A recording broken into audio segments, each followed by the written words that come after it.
અમદાવાદમાં directorate revenue intelligence એટલે કે DRIને મોટી સફળતા મળી છે. ગોલ્ડન ટેમ્પલ ટ્રેનમાં ફરીદાબાદથી મુંબઈ જઈ રહેલી નાઇજીરિયન મહિલા ફર્સ્ટ ક્લાસ એસી કોચમાંથી ઝડપી લેવામાં આવી છે. બાતમીના આધારે સ્થાનિક રેલવે પોલીસ સાથે DRIએ કાર્યવાહી કરી મહિલાની તપાસ કરતા મલ્ટીવિટામિન પેકેટમાંથી 900 ગ્રામ મેથામેફ્ટામાઇન અને 50 ગ્રામ કોકેન મળી આવ્યું છે, જેની બજાર કિંમત અંદાજે 2.30 કરોડ રૂપિયા છે. અને આ મામલે આંતરરાષ્ટ્રીય ડ્રગ્સ સિન્ડિકેટ સંકળાયેલ હોવાથી એ પ્રકારની પ્રબળ અત્યારે આશંકા વ્યક્ત કરાઈ છે.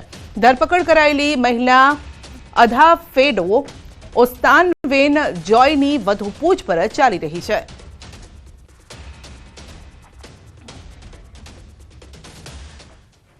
અમદાવાદથી 3 બાળકો સહિત વધુ 6 બાંગ્લાદેશી ઝડપાયા છે. અસલાલી પોલીસે તમામને ઝડપી ડિપોર્ટ કરવાની કામગીરી શરૂ કરી છે. લગભગ છેલ્લા 10 વર્ષથી ભારતમાં વસવાટ કરતા હતા અને છેલ્લા 6 વર્ષથી અમદાવાદના ચંડોળા તળાવમાં ગેરકાયદેસર રીતે વસવાટ કરતા હતા. ઝડપાયેલ મહિલાનો પતિ આણંદ વિસ્તારમાં માછીમારી કરતો હતો અને તમામ ગેરકાયદેસર રીતે બંગાળથી ભારતમાં ઘૂસ્યા હતા. બાદમાં અમદાવાદ ચંડોળા તળાવ વિસ્તારમાં વસવાટ કરતા હતા. તો શહેરની આસપાસના વિસ્તારોમાં ગેરકાયદેસર રહેઠાણ બનાવી વસવાટ કરતા હતા.